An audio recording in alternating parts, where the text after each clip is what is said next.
नमस्कार, मैं श्रुति अग्रवाल। पूरा विश्व अभी कोविड-19 के कहर से जूझ रहा है। कोरोना के कारण हम सभी अपने अपने घरों में बंद हैं। ऐसे समय में किताबें हमारी बेहतरीन साथी साबित हो रही हैं। साहित्य आज तक आपके सामने किताबों की लंबी श्रृंखला लेकर आया है, जिसमें वह किताबों के विभिन्न रूपों से आपको परिचित करा रहा है। इसी श्रृंखला में आज मैं अपने द्वारा अनुदित किताब ज़ोरबा द ग्रीक लेकर आई हूँ। इस किताब को यूनान के बहुत बड़े दार्शनिक निकोस कज़ानज़ाकिस ने लिखा है, जिनके नाम अभी तक सबसे ज्यादा नोबेल पुरस्कार के लिए नामांकित होने के लिए दर्ज है।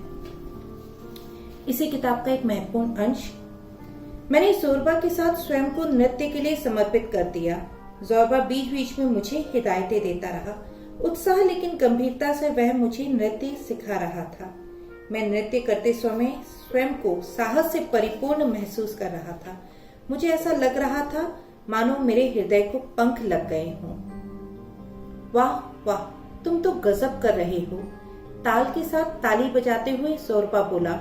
वाह नौजवान, भाड़ में जाए वो कागज और स्याही, भाड़ में जाए वो सामान, उससे क्या फायदा, भाड़ में जाए खदाने और मठ। देखो तुम नाच सकते हो, तुम मेरी भाषा सीख गए हो। आखिर क्या है जो हमने एक दूसरे को बताया या सिखाया ना हो।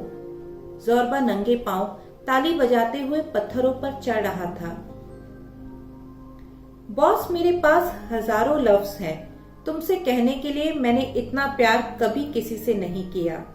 मेरे पास काफी बातें हैं करने के लिए, लेकिन जुबान से वो लफ्ज नहीं निकल रहे हैं। इसलिए मैं अपने नृत्य के रूप में वह कहता हूँ। वह जोर से हवा में उछला।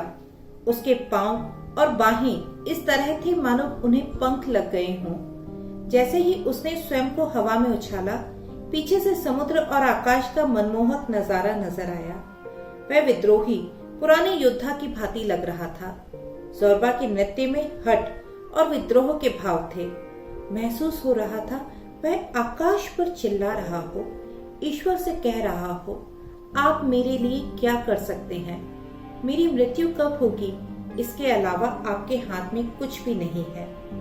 यदि आप मुझे मार देंगे तब भी मुझे फर्क नहीं पड़ेगा। मैंने अपना गुस्सा बाहर निकाल दिया है। मैंने वह सब बोल दिया है जो बोलना है।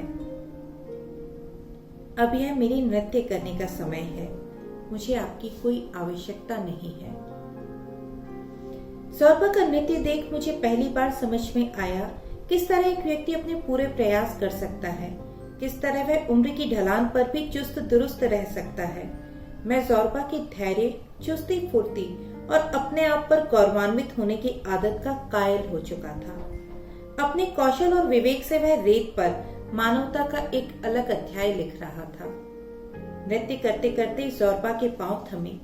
उसने नष्ट हुई केबल लाइन का विचार किया और लकड़ी के ढेर का भी। सूरज ढल रहा था। हमारी छाया शरीर से लंबी हो रही थी। ज़ोरबा मेरी तरफ मुड़ा। उसने अपने हाथों को मुंह पर रखते हुए बोला, मैं कह रहा हूँ बॉस, क्या आपने देखा किस तरह से वहां से चिंगारियों की बौछारें निकली थी। हम दोनों जोर से हंस पड़े। ज़ोरबा मेरे ऊपर झूम गया, मुझे गले से लगाया और मेरे गाल चूम लिए। कैसे तुम्हें भी हंसी आई थी? क्या तुम भी हंस रहे थे बॉस? सही है, हंसी से झूमते हुए हम खुशी से एक दूसरे से कुश्ती कर रहे थे। कुछ समय के लिए, फिर जमीन से गिरने के बाद हम पत्थरों पर गिरकर एक दूसरे की बाहों के घेरे में ही सो गए। मैं अलसफुर उठा और तेज कदमों से समुद्र के मुहाने से होता हुआ गांव की ओर दौड़ा। मेरा दिल तेजी से धड़क रहा था। लगा वह छाती से बाहर आ जाएगा। मैंने इस तरह से अपनी जिंदगी में खुशी को बहुत कम महसूस किया था। यह कोई साधारण खुशी नहीं थी। यह उत्कृष्ट, असंगत और अकारण थी। केवल अकारण ही नहीं, बल्कि किसी भी कारण, वजह और स्पष्टीकरण से परे थी। इस समय मैं सब कुछ खो चुका था। मेरी साधारण व्यवसायी बनने की योजना भी धराशायी हो चुकी थी। मेरे कार्य की रूपरेखा, मेरा पैसा, मेरे कर्मचारी, पेड़ के तने, यहाँ तक हमने निर्यात के लिए खुद का बंदरगाह बनाया था। अब मेरे पास निर्यात के लिए कुछ भी नहीं बचा था। सब कुछ खत्म हो गया था। यही वह क्षण था जब मुझे अप्रत्याशित रूप से मुक्ति का आभास हो रहा था। लग रहा था मैंने स्वयं को भूल भुलैया और मकड़जाल से आजाद कर लिया है। अपनी स्वतंत्रता को कोने में खिलखिलाता हुआ पा रहा और उसके साथ बैठकर हंस रहा हूँ। जब आप अपनी जिंदगी में सब कुछ गलत देख रहे हो तब उसका आनंद अलग होता है। आपकी आत्मा आपके धैर्य और साहस की परीक्षा लेती है।